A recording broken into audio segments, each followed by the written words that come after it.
Welcome YouTube, Joshua Lisle, designer blacksmith, and welcome to my forest workshop, which is going to be my temporary workshop until I've built the official proper one out of steel.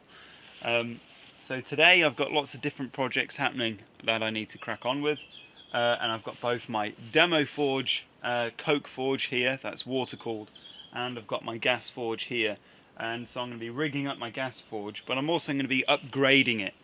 So at the moment it's got cast refractory cement, which was absolutely fine, did a fantastic job. It takes a while to heat up, and what it does is that the refractory cement absorbs a lot of that heat and slowly releases the heat after using it. Whilst the better thing to use is refractory wool, like kaowool. So I've got some kaowool here. It's stuff that I bought a while ago, just never did anything with it. So I've got all the safety gear to make sure it's handled correctly, because it's a bit like glass fibre, you don't want it getting into your lungs or into your skin. And we're going to start forging some more eyes like we did on the how to forge video, and a few other little things hopefully. So bear with me and hopefully we'll have some fun today.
Safety should be the absolute priority whenever attempting to do any kind of metal work, really, and especially using gas and flammable materials.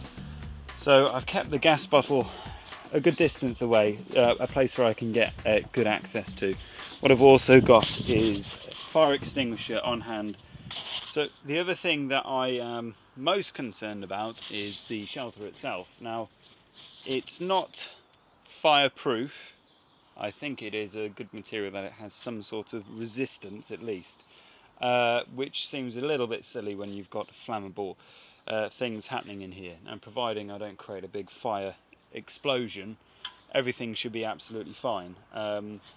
Because when using this gas forge, you can have a consistently hold your hand above it and not feel much is the way burning, and it's quite a well ventilated site, so I'm not too worried, but I will keep eye to caution and make sure it starts up gradually, and if I feel it's unsafe then I'll take all of this down. So since forging the eye loops last time, I can't find the old jig, so I'm going to have to remake the jig, but I need a good steady platform to be able to bend against. So I quickly whipped up this the other day, which is simply a nice thick piece of plate, bolted to the ground using special masonry bolts, a decent bead of weld around it.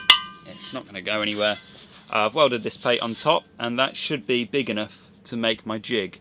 The only problem is I haven't got a piece of metal wide enough as I had last time, so what I'm going to do is choose a decent size, or the biggest piece I can find, that will be a bit longer, and then upset it to squash it out and make it the right diameter for forging the eyes.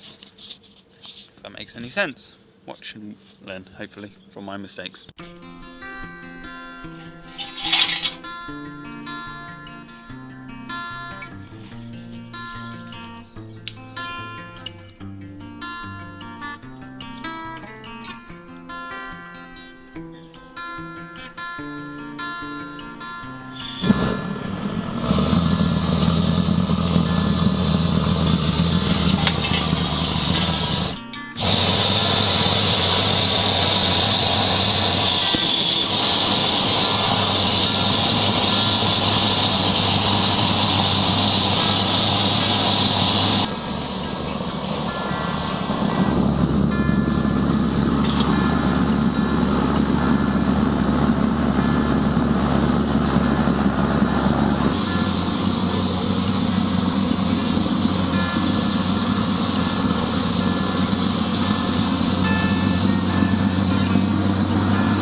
Okay, so I had to stop with forging this. It wasn't, when I was forging it wasn't quite up to temperature. But I think the kaowool's working alright. It'd been going for about half an hour, and it was getting there, but it's not quite quick enough for me. The gas has nearly run out, so I needed to get another bottle of that anyway for doing all of the bars.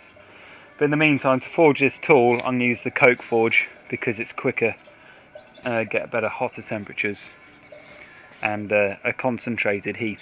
So, I'm not wasting a whole chamber and loads of gas to forge out one piece. And I could probably do a lot of the heating up of the bars on the coke forge as well anyway, but once I've got 100 or something to do, this does make it a lot easier having the gas forge.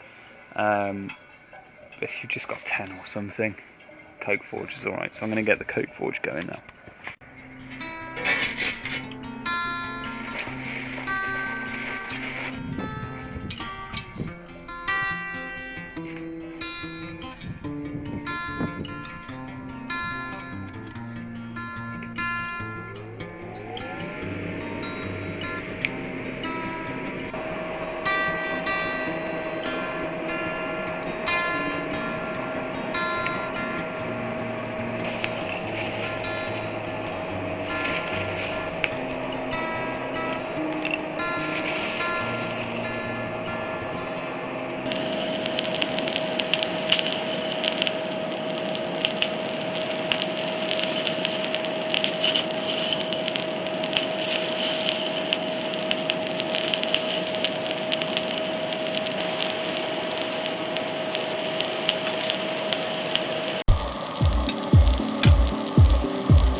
To give you a better idea of what I've just done, that's the original stock, so I've increased the size increased it by another 6 mil in width. So this is too loose, and if I grab this one,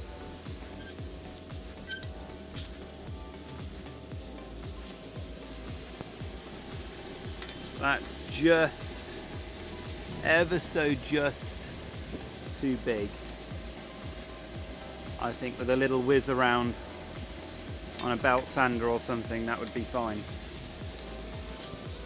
Well, the ideal thing would be to put it in a lathe and let it normalize and then lathe it out. I'm not going to be able to do that. Instead, what I could do is weld a little spigot on the end, about a 13 mil or 12 mil piece of rod, as close to the center as possible, and then whiz it round on a drill and actually grind it back with an angle grinder.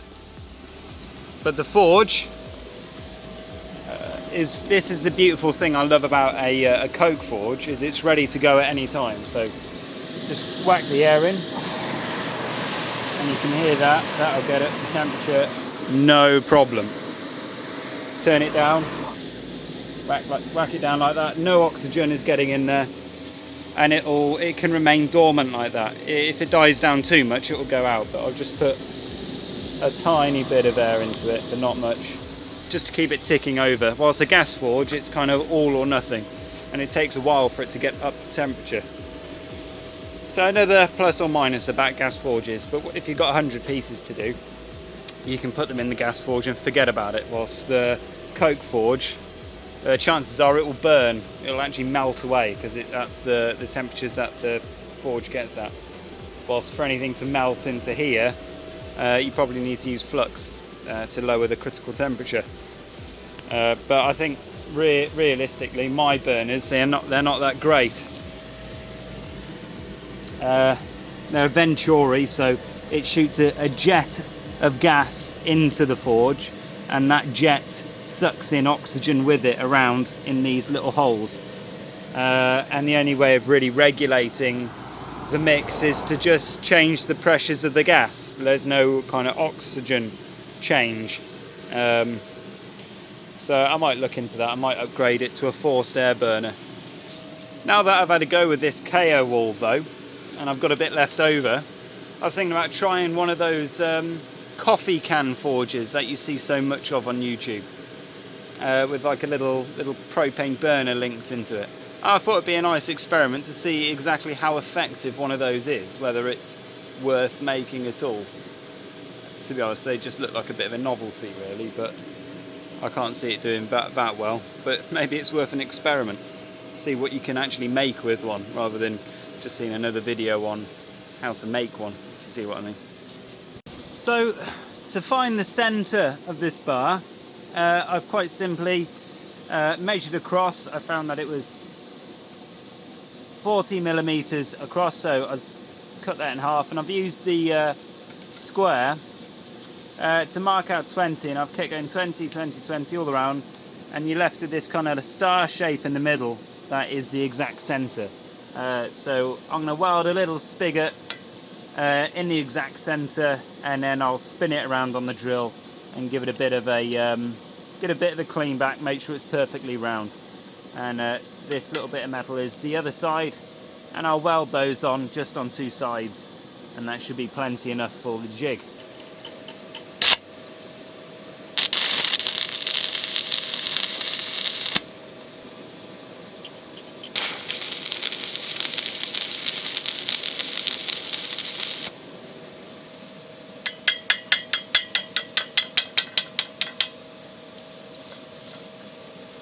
So I've just spun this around in the drill. Unfortunately, I've just deleted the footage of it. But if I give you a demonstration of what I was doing, I basically had the piece of steel in the drill like so. I span that, and at the same time, whilst holding the drill nice and securely against something where it wasn't in the way, and using the angle grinder, I span it and ground along it until it became nice and round. You've got to make sure you do get it quite centered. If it's off centered, all the wobble could knacker up the drill, and you need to make sure you're holding everything as securely as possible, because you know you could cause yourself a lot of damage. It's not the safest practice at all. In fact, I don't recommend it at all that anyone tries what I've just done. But anyway, that's what you can achieve, and it fits the eye, the original eye that I made, quite well, so that will do nicely. Now for the jig, I'm going to cut this off and weld both spigots to this base.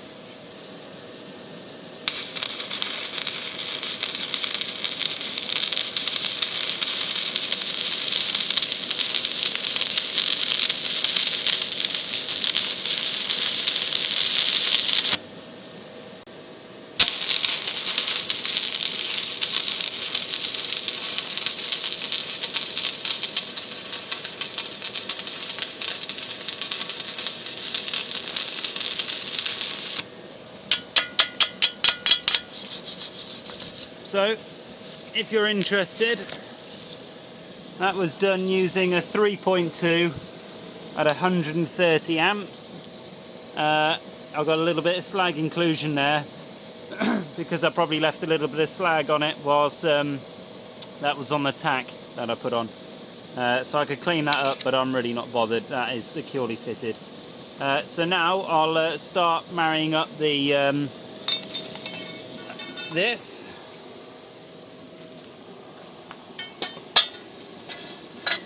onto here like so, and that gives me a good indication on where to now put the other spigot, which will be something a little bit like that. If you're wondering what welder I've been using, I'm actually using one of these. It's a Sun Gold power inverter, which is basically one of the cheapest Chinese welders I could find on the internet that could do TIG as well, and it was only 200 quid. So far it's been pretty good. It can deliver 200 amps and at a 60% duty cycle, which means it'll run for 60 minutes, I think, or something like that, without overheating on 130 amps.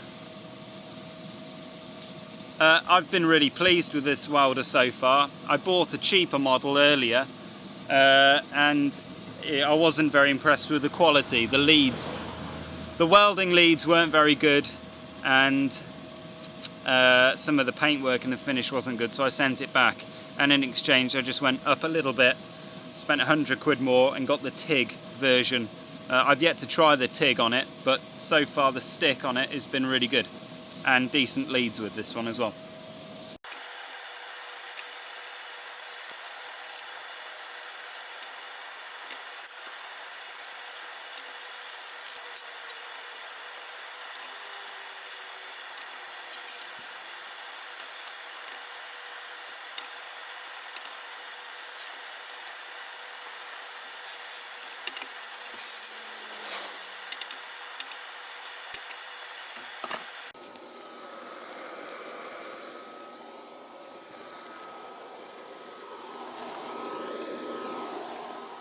Those are all done now. I've let the fire go out. That's now nice and cool. So I'll put the lid back on here. I'll use it as a welding table and we'll start welding.